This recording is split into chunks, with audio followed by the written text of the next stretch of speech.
Hello, welcome back to Learn Economy. In this video, we are going to discuss a very new topic. It is Lanchester Strategy. So, before starting, let's understand what this strategy is all about. Actually, the evolution of this particular strategy could be would take us back to a battle plan. Okay, and this battle plan was adopted from a military strategy. And now the strategy could be used in the context of a business, especially when you are entering a new market, and this strategy can be used. In the case of a warfare, this particular strategy, it is something which is based on quantifying the relative strength of armies in order to predict the winners and losers. So you are actually looking into the number of people in your army, the number of soldiers in your army, as well as you will be looking at the number of soldiers in the rivals army. So with that taken as a strategy, it is taken as a basis to understand the winners and losers, the prospective winners and losers. In the arena of business, this particular strategy directs the entrepreneurs to choose market types for new and existing business, and this is based on similar relative strength analysis. This is an attempt to find the easiest market to penetrate. You will be having a number of markets in your friend. So from that, you are choosing the right market to enter. The right market in the sense of the market that suits your expectations, your product, etc. Now, how can we understand this particular strategy? This strategy is considered as a variation of the divide and conquer tactic. So this is something that is used in the battlefield, right? And this allows some tactical challenges to be overcome. If you're looking in the case of a startup, if you're taking this strategy in your mind and applying it in the arena of business, just think about a startup, okay, or some kind of small business. And just assume that this business wants to enter the market where an incumbent company maintains a monopoly. And before you enter the market, there exists only a single company, and that single company has the entire market power with it. That means that there is no competitor till your entry. In that context, you are trying to enter the market. So this monopoly, it is actually capturing the entire market, launching a head-on rival campaign, and this is something which is likely to fail, right? Under this strategy that we are going to discuss, the more effective approach would be for a company to target one aspect or location of its rivals to destabilize a potential monopoly. Even the government even the government fails in its attempt to deal with some kind of monopoly power by the private people, especially in a context when the government is going for disinvestment and all. That means that the government is selling its market power to the private individual in such a way that till the entry of the private people into the market, the government was the one and only monopoly. And when the government goes for disinvestment, the market power goes into the hands of private parties. So in such a context, you have to understand what will be the effect when a private individual or a private firm tries to enter the monopoly market and compete with the existing monopoly, and whether that would be possible, whether that would change a monopoly to a duopoly kind of a situation. So this is something that you have to think about. So this strategy that we discuss in this video is named after a British Army engineer, Frederick Lancaster. So this Lanchester model, it is named after this person, Frederick Lanchester, and he has published a very famous work which is titled as Aviation in Warfare, The Dawn of the Fourth Arm, and this was published in 1916. And coming to the person's laws, this is something which you could see that these laws are very much implemented in allied forces in the context of Second World War. And after the war, renowned quality expert Edward Deming, he also applied the same laws to operations research. This strategy was introduced in many countries. In the case of Japan, it was introduced in the 1950s, and we could see that this strategy became used to capture the market share as well. We can see many companies using this strategy to utilize its battle with its competitor in the global market.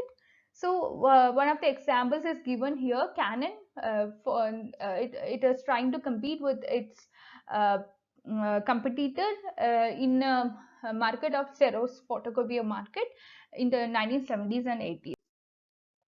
Coming to the principles of this particular strategy, you can see that Lanchester's experience and observations of aircraft usage to deal with this World War helped him to establish this strategy. So, as an engineer, he has applied his mathematical analysis to casualties across all the forces present in the battle. There would be casualties from your part as well as in the rival's part, right? So this included the ground forces, the infantry as well as the naval forces. There would be many wing of the forces that would be participating in the battle, and here he is taking into consideration the naval forces, infantry forces, aircraft, etc., etc., etc. So this methodology helped him to assess the effectiveness of the aircraft he had worked on.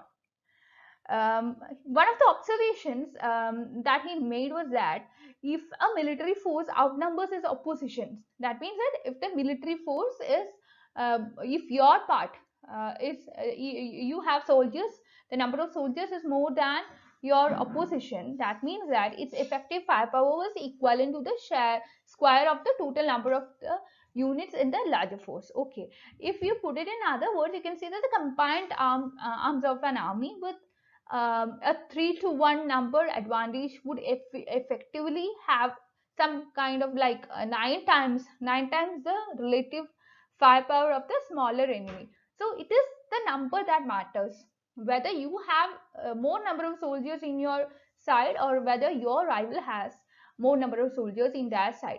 So given this kinds of an assessment, this particular model, or the person who had put forward this model, postulated that a small force should focus its attack only on one part of the larger enemy force at a time. Otherwise, it would be difficult. You would be scattered, like, and it is very much high chance for you to get attacked by the your rival. So, in order to obstruct that, or in order to prevent that kind of an attack, what you have to do is that you just concentrate on one part of the enemy's army force. It could be applied the other way as well, because if your rival has got a very less number of armies, or army in the sense of soldiers with respect to the number of soldiers in your side, then they should focus on a little what arena, or they should focus on one particular arena. Then only they could work out their strategies. Since then, this strategy has been implemented in military action and business tactics as well. If you look into some takeaways with respect to the strategy, you can see that it's a battle plan adopted from a military strategy which was applied in the business context as well. And this is used when a new firm is entering a new market. And till then, the market was till then the market had a monopoly kind of a situation. That means that till then the market was a monopoly market, and you are trying to enter this market, and what would be your strategy, and what would be the strategy of the rival, what is your strategy so as to defeat the strategy of the rival, and then you can enter the market. So in this strategy, the business quantify the relative strength of their competitors in a business and or the industrial sector. So if you are a new entrant in a monopoly market, and you will be trying to understand the weak point of your rival. The Lanchester strategy recommends a divide and conquer methodology for sales and marketing campaigns, and in deciding what sort of new business or projects should be undertaken. This strategy would be helping the businesses to avoid the needless and futile head-to-head kind of battles with their competitors, which they are likely to win as upstairs. So in this contest, or in the context of using or applying this Lanchester strategy to the arena of business, what you have to understand this, like, you should first of all understand the meaning of monopoly. The meaning monopoly is a kind of market structure where we have only one seller. So that's all for today.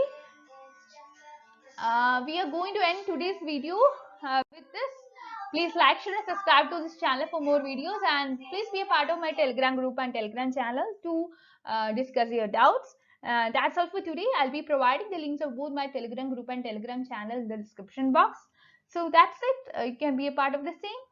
Thank you. And also, I would like to request you to put your suggestions with respect to the new videos to be made. If you want any kind of videos, any of the if you want me to do any of the topics, you can please give that request in the comment box. I'll be taking it up, and this particular topic is actually a request made, and it is as a it is as a response to that particular request that I am making this video, and like that everyone can do that. If you want me to do any of the videos, I'll be taking it up. So that's all for today. Thank you.